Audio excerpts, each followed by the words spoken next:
This is the last of the interviews. I'm with Luciano, and all I can tell you, Luce, you punch twice to the body. You're still chicken winging. You're not moving your head. Now you go to watch the videos. I didn't say nothing to you. Watch the videos. You sparred with Tommy? No, Diego. Oh, with Diego. And you guys were pounding away on each other's head. I guess have you come to the conclusion you can't knock a guy out because he's got headgear? Have you come to that conclusion? Then what the hell are you doing trying to pound him on the head? Another thing you do wrong. You see the punch coming, you turn your head like that. That's a good way to get knocked out. If it was me, I'd throw that punch, you turn your head, as soon as you turn it back like Canelo, you turn it back, boom, let it go, try to get you on the chin. And if what's his name is doing any good this year, he'd do that against Canelo in September the 16th, I believe, Triple G. Canelo does this, and then he comes back, he pulls his head, he completely loses the guy. All you got to do is just step over a little bit, boom. That's all you got to do. That's going to happen to you. You keep doing that. And your eyeballs, the guy's not punching you with his face. He's punching your wisdom. Where's my hands?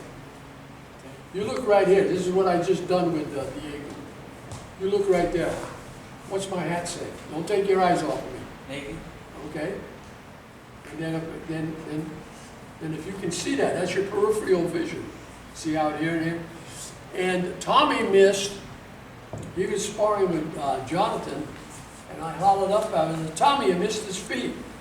And you do this sometimes. What was he doing? He was stepping out. He was like this. You okay there with the camera? He's out.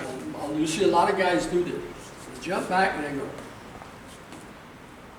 They do this with their foot. Boy, I just love the guys like that. The minute that foot started back, I started adding it. Because they're up out. Now they're gonna try to pick their feet up, but it's too late. I'm on them. I'm trying to get them to bodies and they're throwing their hands up. Okay. So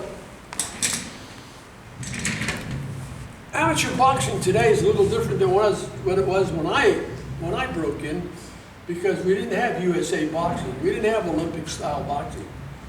You fought, or when you sparred with pros. And all the coaches were pro, they all had pro fighters. So they didn't teach you all this dumb crap, okay? So you watch the guy's chest, and you too have a tendency to this left hand, and you're still chickening out here, okay? Need him here. Remember the rattlesnake? He doesn't, once he winds up, he stays that way. Then when he comes, he doesn't let you know he's coming. He just comes, and he bites your ass. So it's the same thing. Just get it out and back, so that it's quick. What's it? Oh yeah, and you didn't go to. Did I tell you you didn't go to the guy's body? You took 2 punches. The thing of it is, if you want to set the guy up, you want to hurt somebody in there, you set him up by going to the body. You got. In an amateur fight, you got 3 minutes or 2 minutes, depending on where you're at in age and in experience. If you don't go to the guy's body and take some starch out of his legs, you're in for a long night. And when you get tired, you would breathe. That's what you were doing. You remember that? Why were you doing that? You don't run. If you're going to do this sport, like a swimmer needs water, you need road work. You got to run. Don't get beat going into a fight because you're not in shape. Lose because maybe you got overmatched, or maybe you're having a bad day, or the judges know the other fighter. And that happens a lot in amateur boxing. It's not supposed to, but it does. mean, I judged and refereed for 31 years. I know what's going on with these guys. So, remember, and you're not moving your head. You know how to move your head, don't you, off your feet? Remember I showed you earlier how to you balance from one foot to the other foot? And then you're not punching in fives. You punch 1, 2, and you're winging on each other.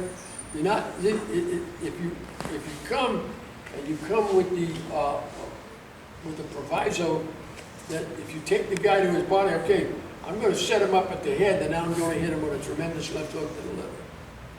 That's what you got in mind. So you got to get this guy to raise this arm up.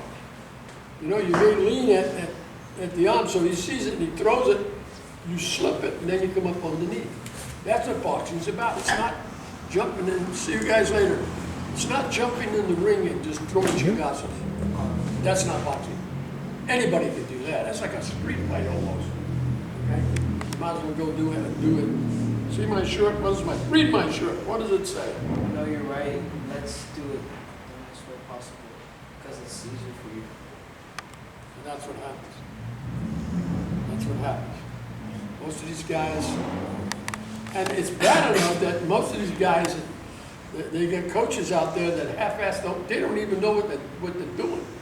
You see them working the mitts, you see them doing all that crap. Hold on. Did you work the mitts yesterday with Tommy? Didn't you work when he could hit you back? Didn't you work one round with him with the spar mitts? Yeah. Okay. That's how I learned how to box. We didn't have mitts where they do all this crap. They had the gloves with the pad. Right. And all I could do was hit the pad. And every time I brought my hands back wrong or something, I got nailed. I mean, I got nailed. The guys today with those pads, they can't do that. You can't hit a guy with because of the way it's made. But if you got the spar mitts, you know, the guys hit it. That's what I did yesterday. And each one of you guys go with Tommy. Right? So you'll see that in the video. You'll pick up what I'm telling you in the video. And that's what you got to look for. Okay? I'm not telling you guys just to be a pain in the ass. I'm telling you this so that make you better. Make you a better fighter. When you come for your first fight, you're not going to fight like an amateur. You're going to fight like a pro. And whoever you fight's going to say, oh, crap. I got a problem. You are a tough kid. You do hit hard. But you're not going to knock anybody out hitting them in the head. You know, it might be 1 in 1,000.